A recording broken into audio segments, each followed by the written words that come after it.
Hello good day viewers, here is NECO 2023 Mathematics Examination Objective Question Paper. This question paper contains 60 questions and I'm going to walk you through all the solutions to these problems, taking 6 questions at a time. So you can see all the questions here.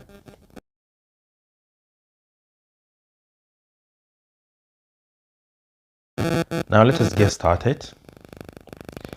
Question number 1, we are asked to decrease 120 by 25%. One thing I always advise my students is that if a question can be solved using calculator, go ahead and do that in order to save time, right? But for me, I'm going to show you the workings.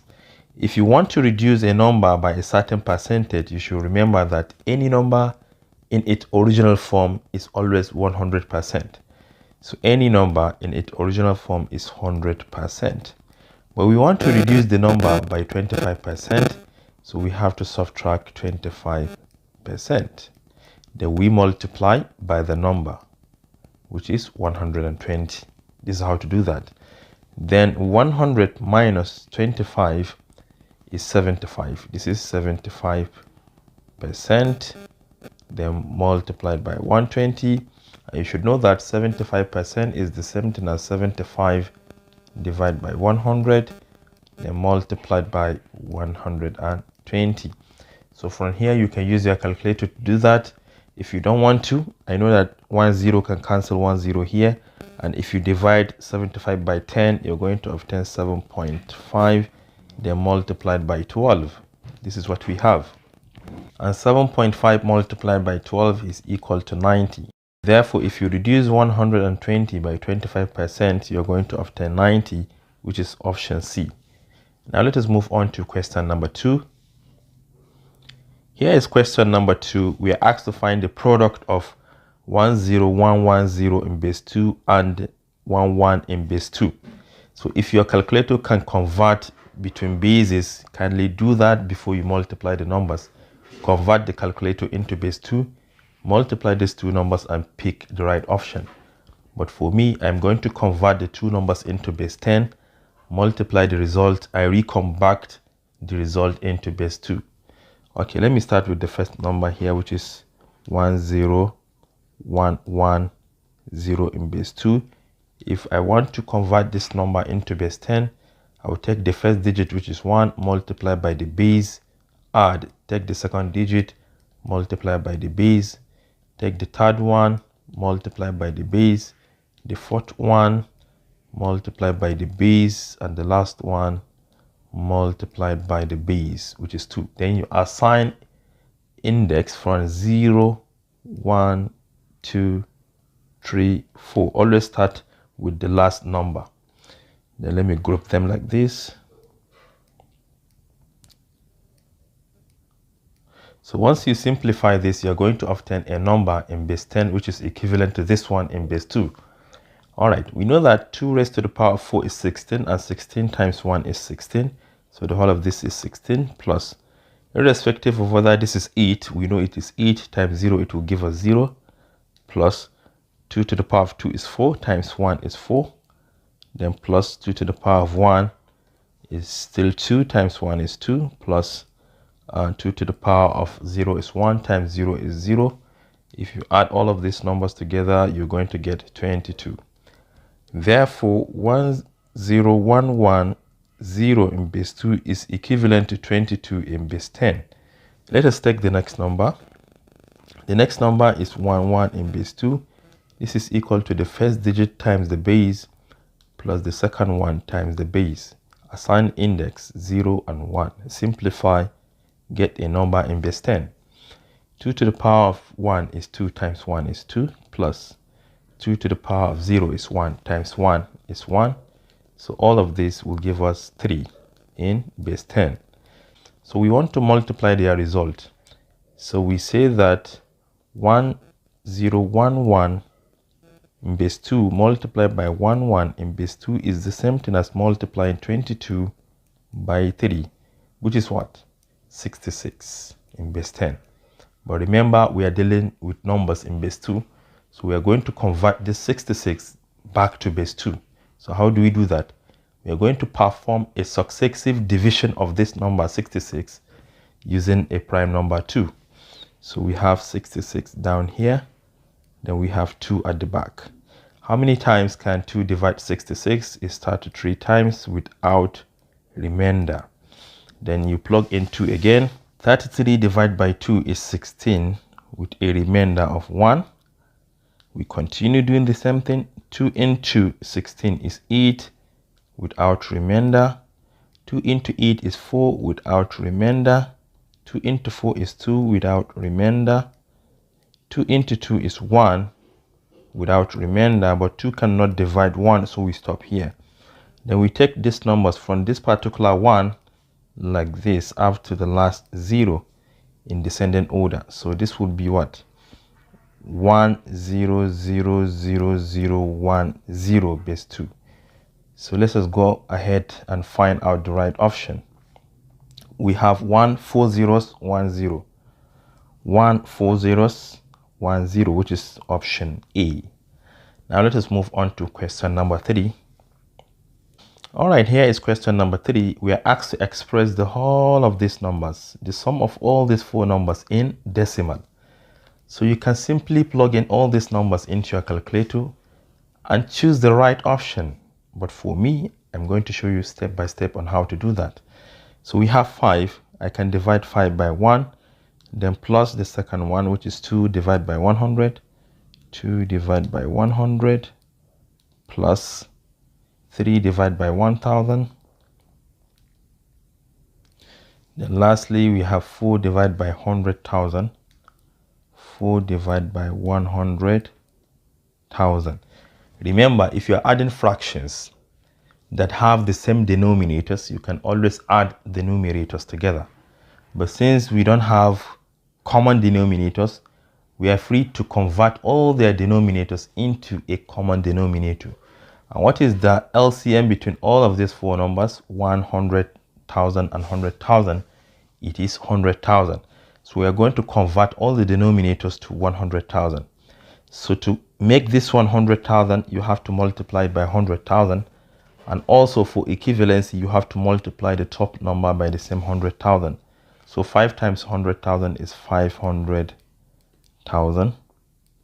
Then 1 times 100,000 is 100,000. Plus, to convert this into 100,000, you have to multiply by 1,000. For equivalency, you multiply 2 by 1,000, you have 2,000. Divide by 100,000. Then here, to convert this into 100,000, you have to multiply by 100. So we have 300 divided by 100,000. Then lastly, we have 4 divided by 100,000. All right, now you can see that the denominators are exactly the same. Then you are free to add the numerators. So 500,000 plus 2,000 plus 300 plus 4, that will give us 502,304 divided by 100,000. 100,000 contains how many zeros? It contains 5 zeros. So we have 1, 2, 3, 4, 5. Drop your decimal at that point. So we have 5.02304. This is our final answer. So now let us check the option. So which number corresponds to this one? Let's check 5.02304. So this is the right option here, which is option C. Now let us move on to question number 4. All right, here is question number 4. We are asked to simplify 2 root 5 divided by root 10. Simplifying this expression is as simple as rationalizing the denominator. And how do we do that? We can multiply the top and the bottom by square root of 10. So we have 2 root 5 divided by root 10. Then you multiply the top by root 10, you divide by root 10. So this is equivalent fraction, because what we use to multiply the top is exactly the same with what we multiply the bottom. So to the top we have 2 Root 5 times root 10 is root 50. To the bottom, we have root 10 times root 10 is root 10 squared, right? And you know that 50 is the same thing as 25 times 2. So we have 25 times 2 divided by 10, because power of 2 will clear the square root. Then we know that square root of 25 is 5. So we bring the 5 outside, it will multiply the 2. Then inside we still have square root of 2. Then you divide by 10. You know that 2 times 5 is 10. And we still have 10 to the bottom, so they will cancel. So this will cancel this. What do we have left? Just square root of 2. And that is option C. Question number 5. The question number 5 reads, a boy walks 88 paces. Here we are talking about steps. So he walks for 88 steps in 1 minute. If his average pace length is 0.55 meter, so for example, if one of his legs is here and other one is here, so the distance apart is 0.55. That is what it means. What fraction of an hour will it take him to walk for 1936 meter? All right, let's get started. According to this question, it stated that in 1 minute, so let me write 1 minute here. It took him what? How many steps? 88 steps. So what about 1 hour? 1 hour, you know, is 60 minutes. So in 60 minutes, it will be what? You know, it will be more than this. So to find out the number of phases, it will be 88 multiplied by what? 60. And this will be what? 5,280 paces in just 1 hour. Therefore, in 1 hour, he walks for 5,280 paces. But according to the question, he covered 0.55 meter in every single step. So what do you expect in 5,280 steps? He will cover this times 0.55. So in 1 hour, he covered 5280 times 0.55. Let me see what this will give us. This is 2,904 meters. So this is what he covered in just 1 hour. But the question is asking us to find what fraction of an hour will he walk for 1,936 meters, which is less than this. So let me show you how you can do that. We have seen that for 2,904 meters, it took him just 1 hour, right? 1 hour. So what about this one? 1,936. 1,936 meter. You know, it must be a fraction which is less than an hour, because if he can cover 2,000 plus in 1 hour, he can cover this one in less than an hour. Therefore, it will be what? 1,936 divided by 2,904. If you use your calculator, you're going to obtain 0.6666 recording, which is in fraction equal to what? 2/3. So this is the fraction of an hour, 2/3. Let's find out. We have it as what? Option D. This is question number 5. Now let us move on to question number 6. Here is question number 6.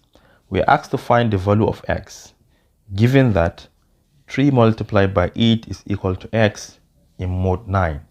Remember that modular arithmetic is a remainder arithmetic. We are concerned with the remainder. So what is the result after multiplying 3 by 8? 3 multiplied by 8 is indeed equal to 24. But 24 is not the value of x because we are concerned with the remainder. It is what? A bundle of 9. So how many bundles of 9 are in 24? 24 is equal to 9 plus 9 plus 6. So you can see that this is a complete bundle, this is another complete bundle, but we have a remainder of 6, and hence x equal to 6.